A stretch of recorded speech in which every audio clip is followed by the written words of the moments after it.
Alright, today we're going to install our easy feeder that goes into our brine tube, as you can see here, what we're going to do in this big tank.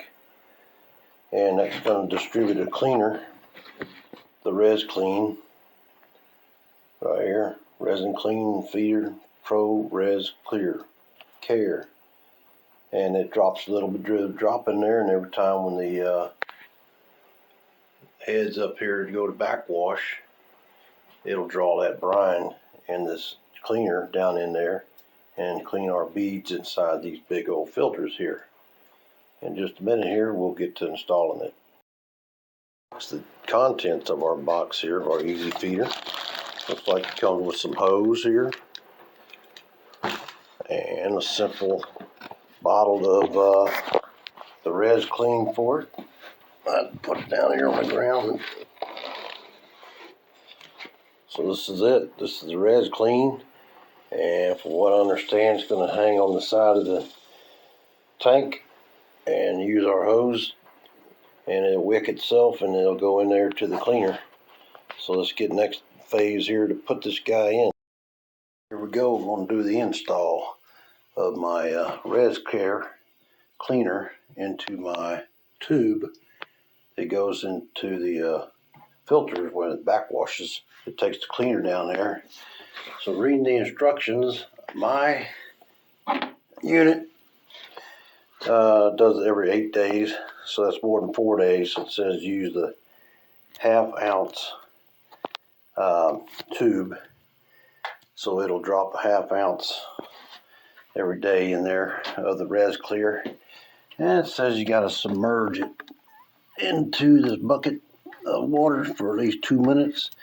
Make sure that wick gets all nice and wet. So we'll let that soak in there, and that's how it starts drawing up there. And then it says to drill 2 holes in your side, 2 inches down, 1 3/8 inches apart. We're going to be putting this bracket in right here.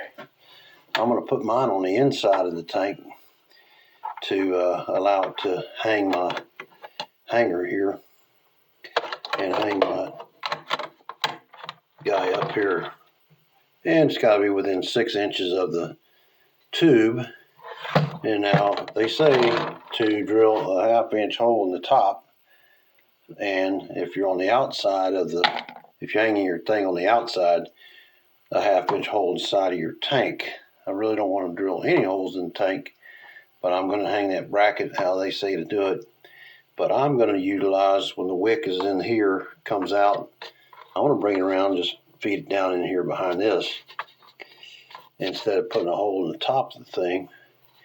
Just in case we ever have to change things up, I'll feed my wick tube right down there and it'll be settled. I'm going to go ahead and mark these holes and drill these holes, and we'll get this guy in here. I'm going to mark my holes that I want, staying within the 6 inches of my tube.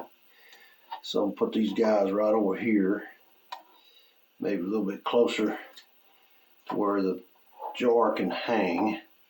So I'm going to just draw me a straight line down 2 inches from the top, like she says, and I'll mark them like so.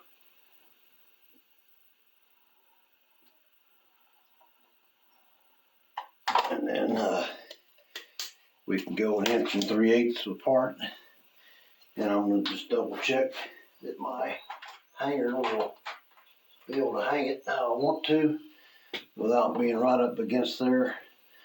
So it looks like I'm a little bit close, so I'm going to bring it over here a little bit, and then it'll hang like that out of the way. Okay. And they got to be 1 3/8 inches apart. So let's put that first one in there, right here. And then we're going to go the same height down, the same down, and bring it over there.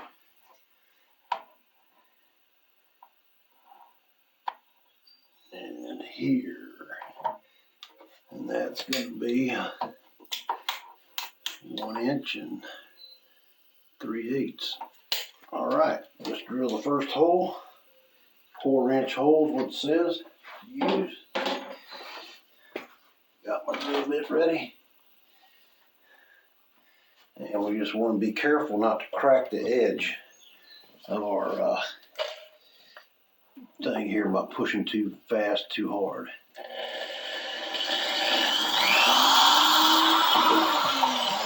Nice smooth plastic right there.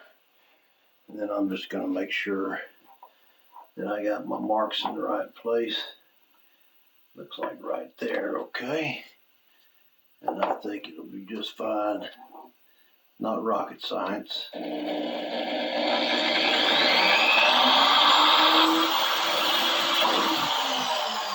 right.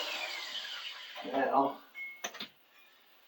let's check it out, how this guy's going to hang for it. I think like this, where this guy is outside the hole, and it grabs like that, and she'll hang on the shelf here like this. There we go. Now,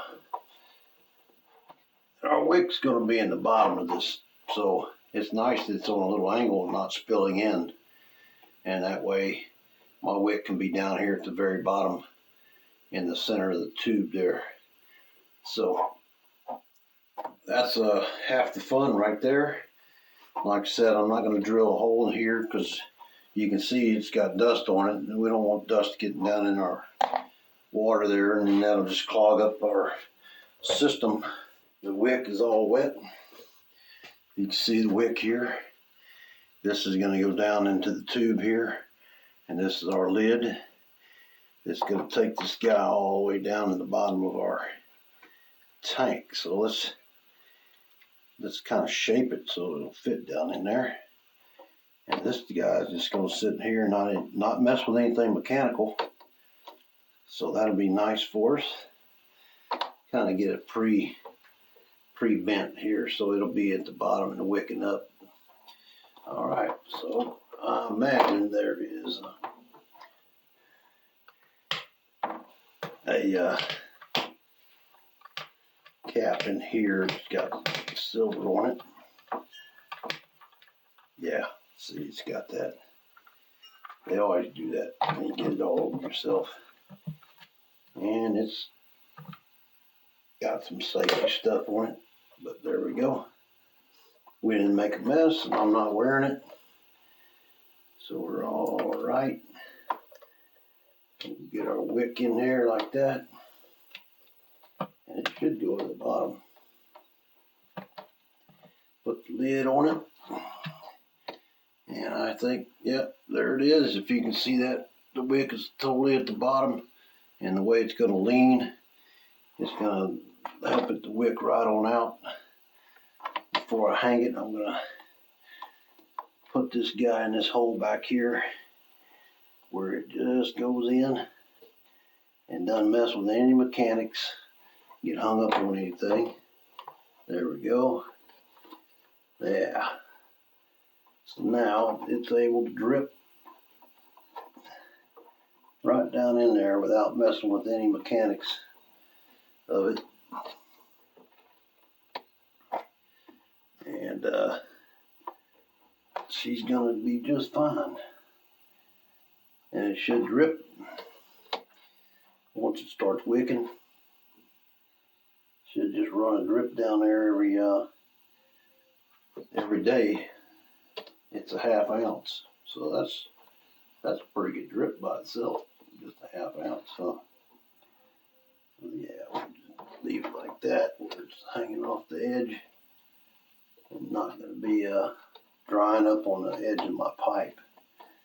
That's probably why they want you to drill the hole, so it's kind of just sitting in there, doesn't get up on the pipe. Now it'll drip in the right place. Just kind of bending the wick around a little bit. That way it drips down without where it just drip right in the water. Doesn't fill up in there. All right. think we got it set how we need it. Pretty neat little physics lesson here, huh? There we go. If you can see that, it'll just drip right on down and hit the water. I didn't have to put a 1/2 inch hole in my dust cap. There we go. And we'll see how it works. We're going to check on it tomorrow to find out. And again, it's the Res Care. It cleans your filters and gets all the residue off of it and rust. And it's usually, since I have 2 tanks, one of them is set to filter, and the other one that takes the brine is the one that does the heavy lifting on the softening for softener. So now I know everything's working right. We should see this level go down. In fact, I'm going to mark the bottle since we are brand new here, and we'll just mark it and see how it goes. That little 1/2 ounce a day should wick right on out. All right, thanks for being with us.